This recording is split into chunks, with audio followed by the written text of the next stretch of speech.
We're going to work on today some of the prep work to be able to drop your differential out. That's going to involve removing some fasteners here, hammering the axle out of this assembly, your hub assembly, and then in a later video I'll show you how you get the axle to pop out of the differential. So your fasteners you have to undo here. I've seen different videos where people took calipers off and e-brake cables and all that. You don't need to do any of that. Undo this 14 millimeter nut and bolt on your upper control arm, this 14 millimeter nut and bolt on your toe link at the front, and then this 14 millimeter nut and bolt on the lower control arm. So I like to do the toe link and the lower control arm first, because then the weight's going to hang here. All you have to do is lift up on this to get that to come out. I've already loosened all these fasteners. I had already previously torqued them down because I replaced all the pillow ball bushings, and so now I get to redo my work again. But I didn't know that I was going to be doing this, and the reason I'm having to do this is there are fuel lines that are inaccessible to be able to undo unless you get the differential out of the way. So I figured while I'm at it, I might as well just take care of all of this. So now we have the other two out. This won't want to come out of here very easily. But if you just lift up underneath, you can get it to pop out. Once you have that out, you'll see once you break the, go over just a little bit. Once you break it loose,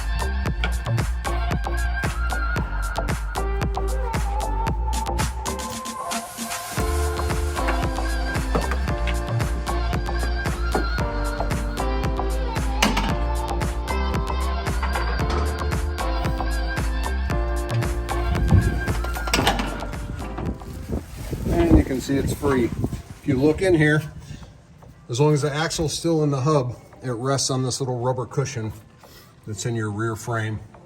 So once we go back to here and get this nut completely off, you're basically going to pound on this thing, and this will help the splines of the axle come out of the back of this hub. Once that happens, you can just lift this back up and out of the way, and then in a later video I'll show you how to pop that loose. There's no fastener involved, it's just prying in the correct spot. And for additional information, I've seen some different information online where they say to undo this bolt with a 36 millimeter socket. It's not 36, it's actually a 35. So if you don't have one of these, you can rent one at the auto parts stores, AutoZone, Pep Boys, etc. They'll usually loan you these larger tools, but it's a 35 millimeter. So if you hit it with a 36, you may end up rounding some of these corners. And another helpful hint, because you have to bash on this, and I didn't want to damage the axle, I put the nut back on here. But the nut has a ring built into it that you hammer down into this little notch so that it won't come loose. Unfortunately, this little thin portion at the top deforms. So as you can see here, this is the other side that I already did. And I tried to use a punch and get it back to where I could reuse it, and I'm not going to be able to. So when I hammer this axle out, this is the nut I'll be using because I consider it sacrificial now. I'll have to replace it anyway. So I'll put this back on here, and then I'll whale on this thing with a sledgehammer to get this axle to come out of the hub. And also the night before, I went in behind here after I broke the nut loose and sprayed a bunch of PB brakes free to help loosen up that bond because the car's 30 odd years old now. I just finished beating the crap out of this axle nut. Just kidding, it wasn't that terrible. As you can hear, it's a little windy here. Following the tip that I gave before of spraying in here with some PB brakes free, if you look really closely, I don't know if you can see it that well, let me light it up. You can see the splines inside here of the hub. So the PB brakes free loosens up some of that bond. So I actually didn't have to hit this thing with the hammer too many times. So I get you just beat the crap out of the nut basically. And as you're doing it, you'll see the nut get closer. You'll have to unscrew it a little bit, hit it a few more times until you get to the point where it's about to pop out of the back, which is where we are now, or so I hope. So let's see.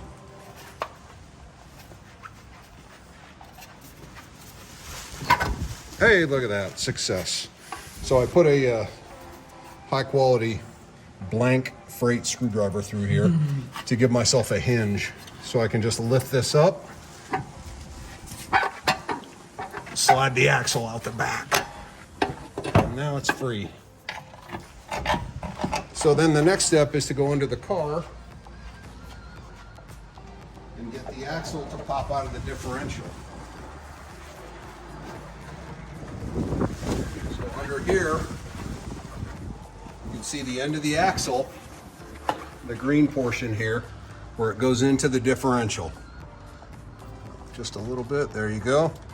So, you go right here at about 6 o'clock, get your pry tool in here. There's no rubber seal or anything right here. There's one on the differential, but there's nothing you're really gonna ruin by doing this. And you get in here and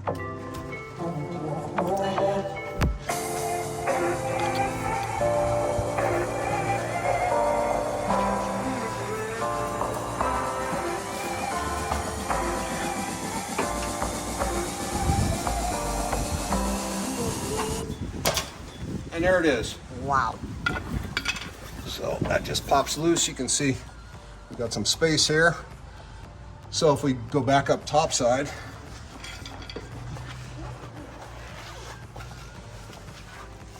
let's move this hub assembly out of the way.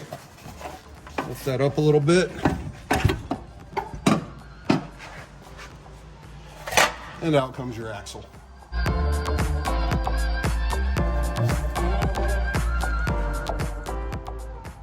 Here you can see the rear differential out of my RX-7. We skipped the filming part because it's rather boring. I use this RV leveling jack because I don't have a specific jack for dropping one of these. So what you need to do after you've gotten the axles out, up on top, this bracket right here is bolted with a 12mm bolt to the top of the diff. If you try and drop that, it's going to yank your e-brake cable down. So it's kind of on the passenger side, just undo one 12mm bolt and then that'll come free. After that, you can then take out the two 17mm nuts and bolts that are through the diff mounts. They go up right here on the rear subframe. Once you undo those, make sure you have this supported because this thing is heavy. So I just slowly use the thumb wheel thing on this to lower it down. I could get it to about here, and then I had to just tip it forward and let it fall onto the stool.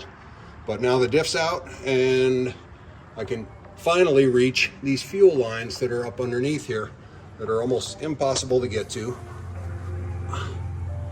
with any kind of pliers, because you can see the hose clamps up higher